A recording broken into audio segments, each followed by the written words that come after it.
The Quiet Power of Becoming by Wisdom Matrix 1111. Introduction. There comes a moment in your journey when something inside you shifts, quietly, powerfully, almost without announcement. You stop chasing healing, stop begging for change, stop trying to force life into shape, and instead you begin to become the version of yourself you've been reaching for all along, not through pressure, not through rituals done from fear, but through a deeper alignment, an identity-level shift. It's not about claiming perfection. It's not about pretending your healing is complete, your success is secured, or every desire has manifested. It's about discovering a new way of relating to life, one that doesn't come from lack, but from wholeness. And that shift changes everything. If you've been searching for a way to move from effort to alignment, from asking to being, from wanting to becoming, then this might be the message you were meant to hear today. So let's dive in. Chapter 1. The Shift from Asking to Being. A quiet but powerful truth shapes every form of manifestation. Most of us spend our lives asking for what we want, but very few ever learn how to become the version of themselves that already has it. And this difference, this single shift, is where everything changes. At first, we pray because we feel something is missing. We visualize because we believe we're far from where we want to be. We affirm because we're trying to convince the mind of what the heart doesn't yet feel. And there's nothing wrong with that. It's where almost everyone begins. But over time, you start to see something subtle. Every time you ask, you affirm the absence. Every time you plead, you reinforce the gap.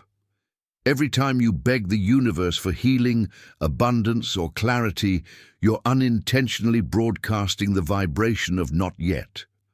And the universe responds, not to your words, but to your state of being.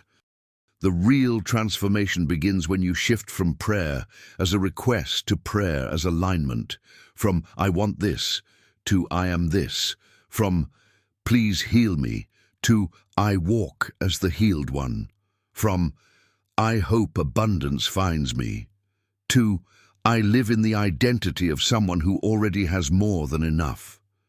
This isn't pretending, it isn't faking confidence, it isn't forcing positivity, it's choosing the inner posture that matches the life you're moving toward.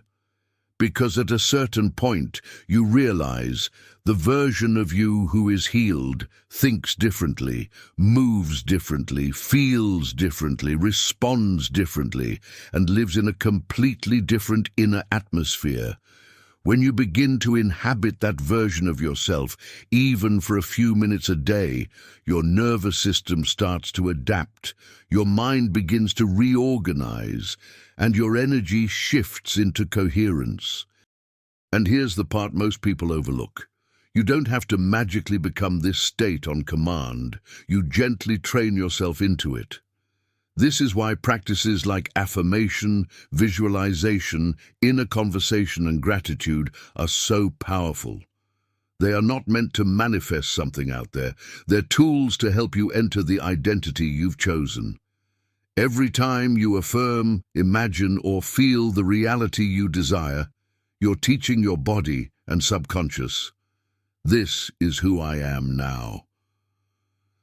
At first it feels intentional. Then it becomes familiar, then it becomes natural, eventually it becomes automatic. That's how a state becomes stable. That's how identity locks in. That's how being becomes the prayer. This is how the asking dissolves. This is how the gap closes. This is how the prayer becomes embodiment. You stop approaching life from the outside looking in, and you start operating from the inside projecting out. This is the first and most essential step in all healing and all manifestation, becoming the state you've been trying to attract. When you stop asking and start being, the entire trajectory of your life begins to change, not instantly, not magically, but naturally, because you've aligned your inner identity with the reality you desire. And from this point forward, everything you want starts moving toward you with less effort and more flow. Chapter 2. The Identity That Creates Reality. If the first shift is moving from asking to being, the second shift goes even deeper. It's realizing that your identity, not your techniques, creates your reality. Most people try to change their lives using tools like affirmations, visualizations, meditations, journaling, prayers, rituals. These are all good, but they have limits, because techniques work on the surface. Identity works at the core. A technique can shift your mood for a moment. Identity shifts the direction of your entire life. And here's the truth that only becomes clear the more you evolve. Your body, your behavior, your energy, and even your circumstances eventually reshape themselves to match the identity you consistently live from. Everything begins with who you believe you are. If you live from the identity of someone who is broken, sick, unlucky, or unworthy, your thoughts, emotions, and actions will naturally align with that self-concept, not because you're doing something wrong, but because the nervous system organizes itself around identity. The mind says, "This is who I am." The body responds, "Then this is how I must feel." Your energy follows, "Then this is the frequency I must emit."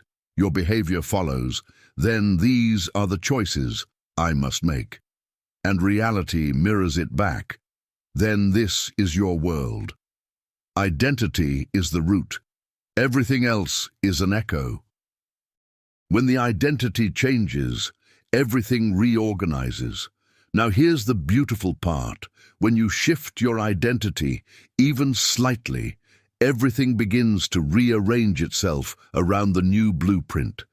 If your identity becomes, "I am someone who heals," your body begins directing its intelligence toward restoration. Subconscious healing patterns activate. If your identity becomes, "I am someone who deserves abundance," your behavior shifts toward opportunity. Attention opens, scarcity reflex weakens. If your identity becomes, "I am someone who is guided and protected," your nervous system relaxes, stress decreases, intuition increases. If your identity becomes, "I am someone who is whole," your energy field stabilizes, coherence grows, fear dissolves. This is not magic. This is neurology, psychology, and spirituality working together. Your biology follows your identity. Modern neuroscience is beginning to confirm what mystics have said for centuries. Your identity influences your physiology. When you adopt a new identity, even internally, your brain literally begins rewiring. New neural pathways form. The amygdala calms. The prefrontal cortex gains control. The body shifts into healing states. Stress chemicals decrease. Regenerative hormones increase. This is why people who embody the identity of a healed person often experience more energy, better emotional regulation, improved recovery, stronger immune response, faster physical progress, and clearer intuition. The body follows the self you believe you are. This is why techniques eventually become unnecessary. Techniques are training wheels. They help you shift temporarily into the identity you want. But once the identity stabilizes, you don't need the training wheels anymore. You don't need to repeat affirmations endlessly. You don't need to visualize obsessively. You don't need to force yourself into meditation because you're no longer trying to become the identity. You are it. At that point, manifestation stops being something you do. It becomes something you are. Healing stops being an outcome you chase. It becomes a natural unfolding of your state. Life begins to reorganize effortlessly, not because you're controlling it, but because you've aligned yourself with a deeper version of you. Your reality begins to shift, not through effort, but through coherence. Identity-level transformation is the real source of change. Real change starts with identity. Techniques, rituals, and repetition matter, but only when they're aligned with your identity as expressions of who you believe you are. Identity is the foundation, because when you become the person who already holds the healing, the abundance, the clarity, the peace, your entire inner world organizes around it. And eventually, your outer world does too. Chapter 3. The universal law behind this. When you look across the world's spiritual teachings, mystical traditions, and even modern science, something surprising appears. They're all saying the same thing, just in different languages. Your state of being is the blueprint that reality reflects, not your words, not your rituals, not your effort, but your state. This is the universal law behind manifestation, healing, and true prayer. The law most people overlook because they're too busy doing, trying, begging, or forcing. But once you understand this law, everything becomes simple, coherent, and deeply empowering. Let's connect the dots. Neville Goddard, The Law of Assumption. Neville Goddard taught that the key to all manifestation is assuming the feeling of the wish fulfilled. Not hoping, not wanting, not trying to believe, but assuming. Living from the end. Neville said, your assumption, if persisted in, will harden into fact, meaning reality eventually rearranges itself to match the state you dwell in. Being is the prayer. Neville's entire body of work rests on this simple yet profound principle. Consciousness is the foundation of reality. Everything you experience begins as a state of consciousness, a state of being. This is why he emphasized living from the end, because your state of becoming is the seed of the experience you desire. When you occupy a state long enough, when you become the person who already has, already is, already lives the desired reality, the outer world has no choice but to conform. Joseph Murphy. The subconscious accepts feeling as fact. Joseph Murphy simplified everything into one principle. The subconscious doesn't respond to logic. It doesn't respond to effort. It doesn't respond to long prayers. It responds to feeling, repeated feeling. When you feel whole, your subconscious acts on that blueprint. When you feel abundant, it organizes your behavior toward abundance. When you feel healed, the body begins responding to that emotional imprint. Your state of being becomes the command. This same principle shows up in mystical Christianity as well. In the original Aramaic, the teaching wasn't ask and hope. It was pray believing you have already received and it will be yours.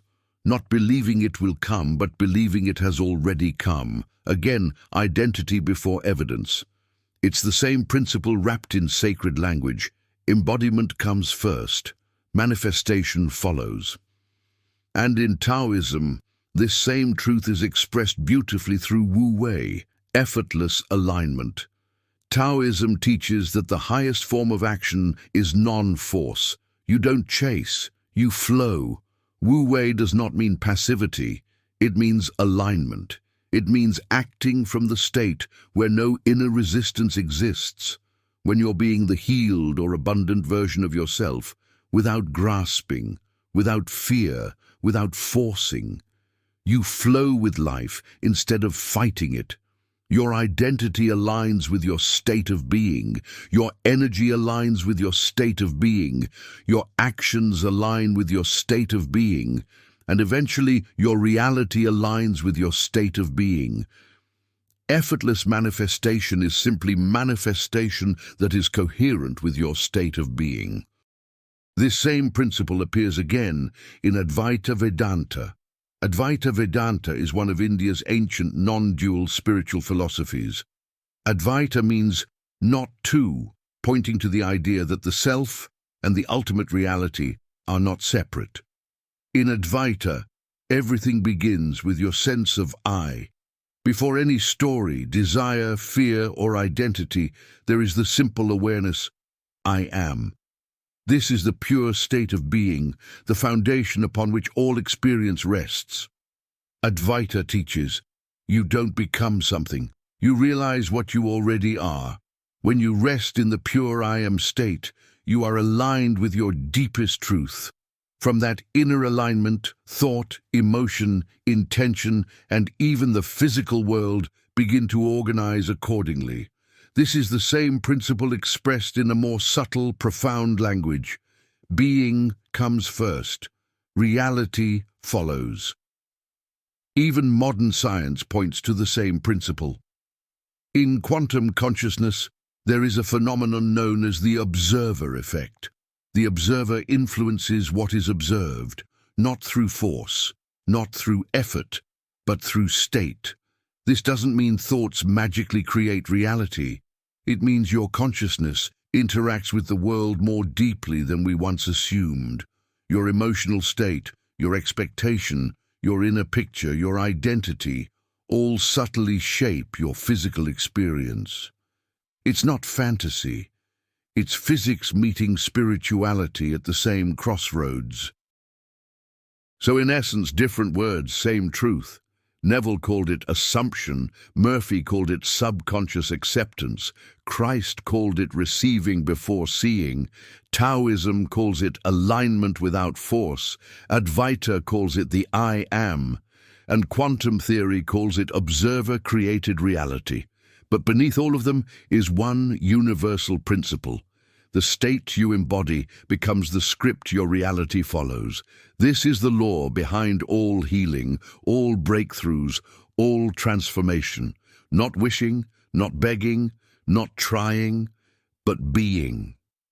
And when you begin living from this law consciously, your life stops functioning by effort and begins functioning by resonance. Chapter 4. Prayer from Wholeness, not from neediness.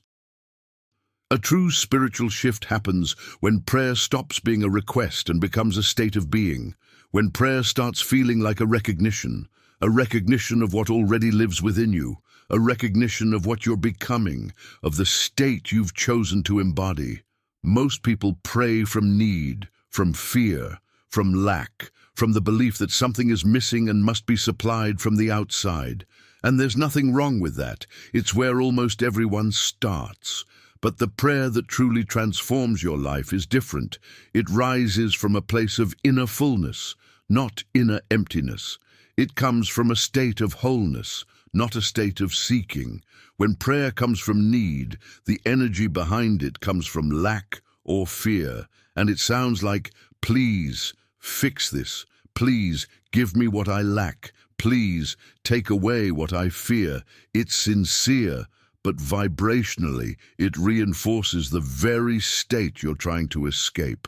But when you pray from wholeness, the energy becomes quiet gratitude, not asking, but acknowledging. And it sounds like, I'm grateful that I am healing with ease and grace. I'm grateful that I am healthy and strong. I'm grateful that abundance already flows. I'm grateful that I am aligned with what I choose to become. You're not asking for the reality. You're stabilizing the identity that already contains it. And gratitude isn't just positive thinking. It's the energetic signature of already having received. This is why gratitude is the most powerful prayer in every tradition. It communicates one message to the universe. It is done. Prayer becomes stabilization, not desperation. People who pray from need are trying to change their circumstances. People who pray from wholeness are stabilizing a state of being. So how do you pray from a place of wholeness? You're no longer praying because you feel weak. You're praying to embody strength. You're not praying because you feel broken. You're praying to remain connected to wholeness. You're not praying because you fear life. You're praying to stay open to it. In this form, prayer becomes a practice of remembering what you're becoming, remembering the identity you've chosen. It's not a cry for help, it's an act of alignment. So the prayer that works is not the loudest, the longest, or the most poetic. It's the one that comes from the clearest state of being. This is the prayer that reshapes your biology, your energy, and your life. And the moment you pray from wholeness, your meditation changes too. Meditation becomes celebration, not correction. In the early stages, people meditate to fix themselves, to quiet the mind, to heal symptoms, to reduce fear. But meditation at its highest level is not correction. It's celebration. It's the moment you get to sit with the version of yourself you're becoming. You're not meditating to escape the pain. You're meditating to amplify the light within. You're not meditating to heal the body. You're meditating because you are the healed identity, and you're letting that state sink deeper into the nervous system. And the same applies to every form of manifestation. You're not meditating to attract abundance. You're meditating as someone who is already abundant.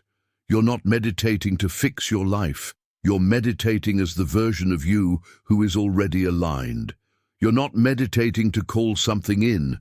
You're meditating to stabilize the frequency of someone who already has it. Meditation becomes the space where your identity settles and grows. It becomes the quiet room where your future self is rehearsed into the present. It becomes the daily reminder of who you choose to be. In that state, meditation is not correction. It is confirmation. It is coherence. It is embodiment. It is becoming and celebration. Chapter 5. The 3:30 a.m. Mystery Window. Now that we've explored how to pray from a state of wholeness, the next question becomes, when is the most powerful time to do it? When is the ideal window where your inner world is most open? Across cultures, across traditions, across centuries, this same window has been recognized as a moment when the veil is thinnest, a moment when you are closer to what you're truly becoming. It doesn't need to be exactly 3:30 a.m. Any time between 3 a.m. and 4 a.m. In ancient Indian teachings, the hours before dawn are known as Brahma Muhurta, the hour of creation. It's a sacred time when your mind is naturally still, your energy is clean, and your connection to higher intelligence becomes effortless.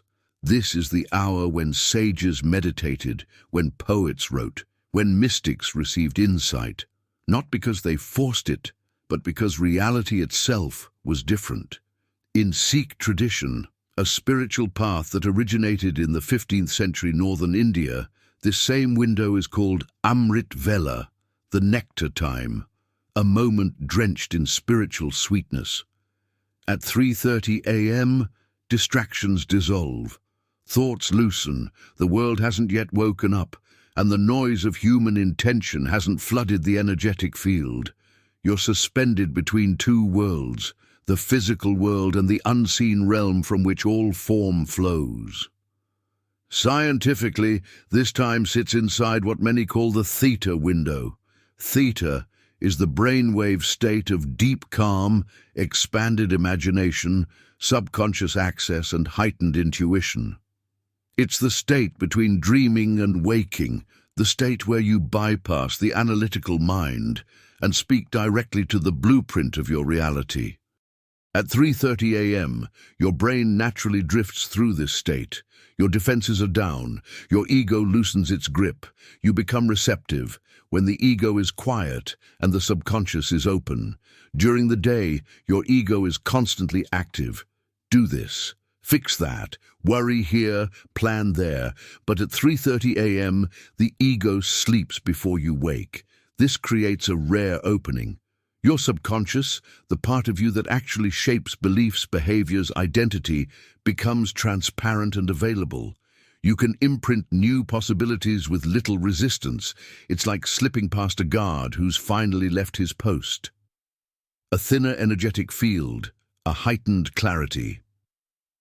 Mystics have always said the early morning field is thin, meaning less interference, less collective noise, less emotional residue from the world, more spaciousness in the subtle layers.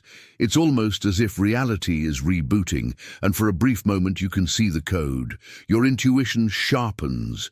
Your inner guidance becomes louder than external influence. You feel clarity you didn't have the night before because you're not competing with the world's vibrations. Why you wake up naturally at this time? When you start aligning with your higher identity, your system begins to adjust. You wake up at 3:30 a.m. because your inner guidance knows this is when you are most open to receive, release, and recreate yourself. It's not insomnia, it's initiation. Why this time amplifies your alignment? When you pray, affirm, visualize, or simply feel gratitude at 3:30 a.m. from a place of wholeness, everything expands. Your intention enters a receptive field. Your emotion travels deeper. Your coherence becomes stronger. You're not asking from lack. You're resonating with your future, your desired reality. And because the field is thinner, that resonance travels farther. It imprints faster. It roots deeper. This is why spiritual traditions say that a moment of reflection before dawn equals hours of effort during the day. You're flowing with nature's open door. While 3:30 a.m. is one of the most powerful openings, it's not the only one. Your subconscious is especially receptive during two other moments Joseph Murphy emphasized repeatedly: right before you fall asleep and the first few moments after you wake up. As you drift into sleep, your conscious mind becomes quiet and the gateway to the subconscious opens. This is when your inner dialogue sinks the deepest. Whatever you whisper to yourself in this state gets accepted more easily because resistance is low and imagination is dominant. This is why Neville Goddard called it the state akin to sleep. It is the perfect moment to impress the feeling of the wish fulfilled. And when you wake, you are also still half inside the inner world. Your mind hasn't yet fully reloaded the stories, stresses, and identities of the day. This brief window is like soft clay, incredibly easy to shape. A few moments of gratitude, a few breaths in your chosen identity, a simple affirmation like, "This is who I choose to be today," can set the tone for your entire reality. So, these three gateways, before sleep, after waking, and the 3:30 a.m. window, are the times when the subconscious is naturally open, quiet, and impressionable. Use any of them or rotate through them. The key is the same. Enter the moment from wholeness, not from lack, from being, not begging. Chapter 6. Embodiment and the Nervous System. If identity is the blueprint, then your nervous system is the instrument that plays it into physical reality. Most people try to change their lives by forcing new thoughts, repeating affirmations, or pushing themselves into new habits. But real transformation begins deeper in the body, in the patterns your nervous system carries, in the signals it loops every day. This is where embodiment becomes the bridge between inner knowing and outer change. Your nervous system learns what you repeatedly are. When you live from the identity of the healed version of yourself, calmly and consistently, your nervous system begins to update its understanding of reality. It shifts from vigilance to ease, from survival to safety, from contraction to openness, and from stress to coherence. The body is not convinced by words. It is convinced by repeated states of being. When you show it, "I am safe, I am whole, I am healed." Through how you move, breathe, respond, think, and carry yourself, the nervous system begins to mirror that identity with real biological changes. Many people misunderstand healing.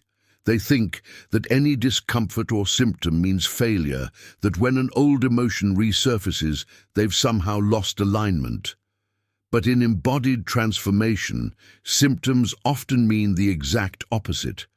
Your system is reorganizing itself. Old stress signals are being released. Old emotional imprints are surfacing to unwind. Old survival patterns are losing power. This is not regression, it's release. So the key is not to panic when something old appears. The key is to stay anchored in the identity that is already emerging. When your identity, emotion, inner state and behavior align, your body enters coherence, a state where healing becomes natural rather than forced.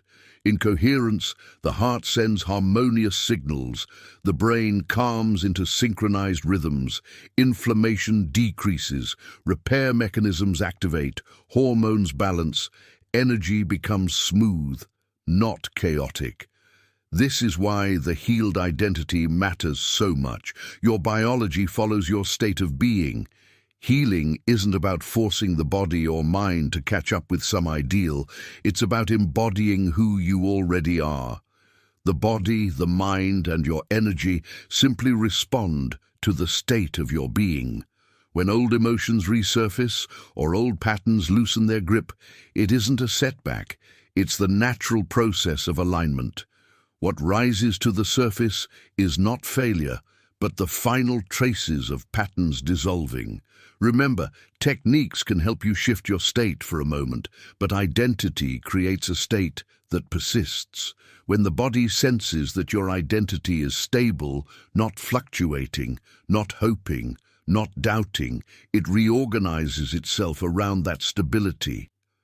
This is why people experience spontaneous relief, sudden emotional clarity, physical improvements without trying, calmness that feels deeper than thought, ease instead of effort. Healing stops being an event. It becomes a byproduct of coherence. You don't have to force anything. You simply choose who you are, and then you let your nervous system learn it through repetition, presence, and consistency. When you walk as the healed version, when you breathe like the healed version, when you respond like the healed version, when you carry yourself as the healed version, the body eventually says, "Oh, this is who we are now." And once that happens, healing accelerates, not through pressure, but through alignment. Finally, Chapter 7, The Natural Unfolding. When you stop trying to force transformation and begin living from the identity that already holds it, something subtle and extraordinary begins to happen. Life stops feeling like effort and starts feeling like unfolding. Most people chase healing, chase peace, chase manifestations, but chasing always sends the same message to your subconscious. I don't have it yet. I'm far from where I want to be. I must push to get there. That energy creates friction, a conflict between desire and identity, and friction slows everything down. But when you shift into being, when your prayer comes from gratitude, when your identity aligns with wholeness, when your nervous system relaxes into safety, you move into a completely different dimension of experience. Effort turns into alignment. Healing becomes something you embody. Abundance becomes a natural way you move through life. Positivity becomes the emotional tone your system returns to on its own. This is where inner work stops feeling heavy and becomes light. You're not pushing yourself into a higher state. Rather, you're allowing the higher state to express itself through you. Life stops feeling like a project and begins to feel like a flow. When your identity becomes coherent, the outer world no longer feels like something you have to wrestle into shape. Instead, opportunities appear naturally, clarity comes without force, intuition guides effortlessly, stress loses its grip, the right people cross your path, and solutions show up exactly when you need them. This isn't luck, it's coherence. When your inner world stops contradicting itself, the outer world stops resisting you. Breakthroughs often seem to arrive out of nowhere, but this is the part many people misunderstand. When your inner identity aligns, the changes that appear sudden were never sudden at all. They were quietly forming within you, in the moments you chose gratitude, in the early mornings when you aligned yourself at 3:30 a.m., in the way you walked as if healing was already true, in the calm decisions you made, and in the days you refused to fall back into fear. Eventually, the outside simply catches up to what has already happened internally. That's why people call it a coincidence, a miracle, a shift, or a turning point. But it is none of those. It is the natural and inevitable outcome of coherence. Inner coherence creates a peaceful confidence. You no longer need to force anything or chase results, because you trust your path not from blind faith, but from the unmistakable alignment you feel within. Your state of being becomes your evidence, your peace becomes your proof, and healing becomes something you grow into naturally rather than something you hope for. You begin to live from a quiet certainty. I am becoming exactly who I have chosen to be all along. I'm unfolding into the state of being that feels most true to me. This is the gentle unfolding, the transformation that requires no pressure, the healing that demands no force, the evolution that happens simply because you are aligned and you are becoming. Conclusion. So in the end, this whole journey is not about techniques, rituals, or trying to prove anything to yourself or the universe. It's about something far simpler and far more profound. It's about who you choose to be from the inside out. When you shift from asking to being, from effort to alignment, from fear to wholeness, your entire inner world reorganizes itself. And when the inner changes, the outer world follows, naturally, quietly, inevitably. Abundance doesn't have to be chased. Success doesn't have to be forced. Love doesn't have to be begged for. Healing doesn't have to be dramatic. True manifestation is often gentle, as steady as breathing, as subtle as remembering your own worth, as quiet as noticing that you're already becoming the version of you once imagined. No matter what your circumstances look like, no matter where you stand today, no matter what your past held, your state of being is always the most powerful signal you send into the world. And when that signal becomes coherent, when it rests in wholeness, gratitude, presence, and trust, life inevitably responds. Not instantly, not magically, not on command, but faithfully, organically, and in its own perfect timing. So as you continue your journey, remember this: you don't have to force anything. You don't have to chase anything. You don't have to fix yourself to become yourself. Just keep aligning with the identity that's authentic and feels like truth to you. Keep returning to the calm inner knowing. Keep walking as the version of you that already exists within. Because manifestation is not something you wait for, it's something you grow into, through the way you think, feel, walk, breathe, love, and simply become. Your reality shifts as your state shifts. Your outer world follows your inner identity. In the end, when you live from your chosen state of being long enough, you'll look back and say, I finally became it. Thank you for tuning in to Wisdom Matrix 1111. If you found value in this video or resonated with its wisdom, please support the channel by subscribing if you haven't already, liking the video, and sharing it with someone who may need this message. And feel free to share your thoughts or reflections in the comments below. Until next time, keep becoming from within, as it's the starting point of all your manifestation. Peace.